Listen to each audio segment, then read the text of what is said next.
September 10th world suicide prevention day. అంటే ఈరోజు ఆత్మహత్య చేసుకునే వాళ్ళు ఆత్మహత్య చేసుకోకుండా ఉండడానికి, ఆ ప్రివెన్షన్ చేయడానికి వాళ్ళకి ఒక సందేశం ఇవ్వడానికి ఈరోజు నిర్ణయించడం జరిగింది. అయితే జీవితం ఒక గొప్ప అవకాశం, ఒక గొప్ప వరం. దాని యొక్క గొప్పతనాన్ని, అవకాశాన్ని ప్రతి ఒక్కళ్ళు తెలుసుకోవాల్సిన అవసరం ఉంది. ఎందుకంటే ఒకేసారి వచ్చే జీవితంలో చిన్న చిన్న సమస్యలకు భయపడి, లేకపోతే చిన్న చిన్న తప్పులకి పెద్ద తప్పులుగా ఆలోచించి చాలా డిస్టర్బ్ అయిపోయి సూసైడ్ చేసుకునే కేసులు ఈ మధ్యన చాలా చూస్తున్నాం. ఒకసారి జస్ట్ రఫ్గా ఒక డేటా కనుక చూస్తే కనుక సిక్కింలో ప్రతి 1,00,000 మందిలో ఒక 43.1 పర్ 1 lakh వరకు సూసైడ్ చేసుకుని దేశంలోనే అత్యధికంగా ఉంది. బీహార్లో అందరికన్నా తక్కువ, అన్ని రాష్ట్రాల కన్నా, అంటే 0.6 per lakh, అంటే ఒకళ్ళకన్నా తక్కువ కింద కనబడుతుంది. అంటే అంత తక్కువ సూసైడ్స్ బీహార్లో ఉన్నాయి.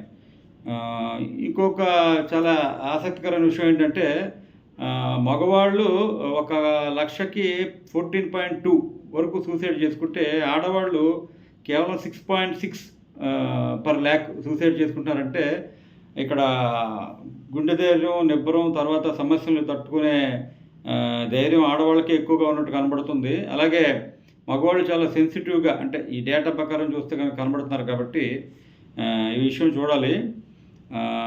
ముఖ్యంగా మేల్ సూసైడ్ అనేది మిడిల్ ఏజ్, ఓల్డ్ ఏజ్లో ఎక్కువగా జరుగుతున్నట్టు డేటా చెప్తుంది.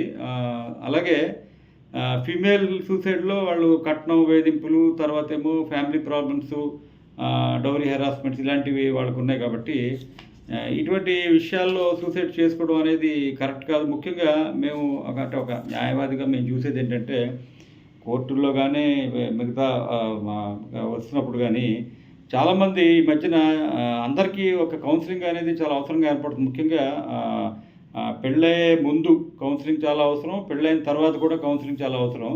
అలాగే వ్యాపారాలు చేస్తున్న వాళ్ళు కానివ్వండి, లేకపోతే చదువుకుతున్న స్టూడెంట్స్ కానివ్వండి, చిన్నపిల్లలు కానివ్వండి, ఇటు అందరికి కూడా కౌన్సిలింగ్ అనేది చాలా అవసరం. కాబట్టి ఈ కౌన్సిలింగ్ సెంటర్స్ చాలా ఎక్కువగా మన భారతదేశంలో రావాల్సిన అవసరం ఉంది. అమెరికాలో అయితే, యూరోప్లో అయితే దీనికి చాలా ఇంపార్టెన్స్ ఇస్తారు, కానీ ఇండియాలో అంత ఇంపార్టెన్స్ ఇవ్వట్లేదు. కానీ మానసికంగా కృంగిపోవడం అనేది చాలా ఎక్కువగా ఉంది. కాబట్టి ఈ సందర్భంగా అంటే మేము కూడా న్యాయస్థానంలో ఈ ఫ్యామిలీ కోర్టు డిస్ప్యూట్స్లో కానీ, తర్వాత ఏమో ఈ ప్రాపర్టీ డిస్ప్యూట్స్లో కానీ మెంటల్ టెన్షన్స్, వాళ్ళ యొక్క టెన్షన్ మా మీద కూడా ఎఫెక్ట్ అవ్వడం ఇవన్నీ చూస్తుంటాం. కాబట్టి అసలు యాక్చువల్గా అన్ని జబ్బులకి వన్ ఆఫ్ ద రీజన్స్ ఏం చెప్తారంటే అది టెన్షన్స్, మానసికంగా డిస్టర్బ్ అవ్వడం అంటారు. కాబట్టి ఇటువంటివి ఉండకుండా ఉండడానికి అందరూ ప్రయత్నించాల్సిన అవసరం ఉంది. ముఖ్యంగా మగవాళ్ళ సూసైడ్ రేట్ ఎక్కువగా ఉంది. కాబట్టి వాళ్ళు సెన్సిటివ్గా ఉన్నారు అనే విషయం కూడా తెలుస్తుంది. కాబట్టి